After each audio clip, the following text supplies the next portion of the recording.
Hello guys, জানি না কি বলবো, কিছু বুঝি না। তো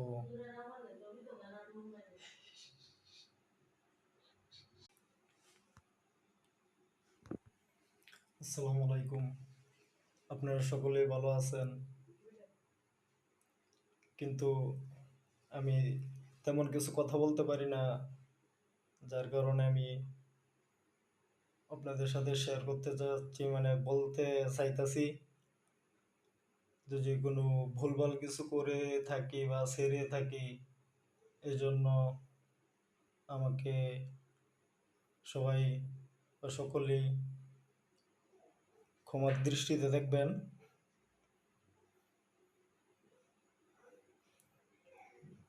আর কি বলবো বুঝতে পারতেছি না।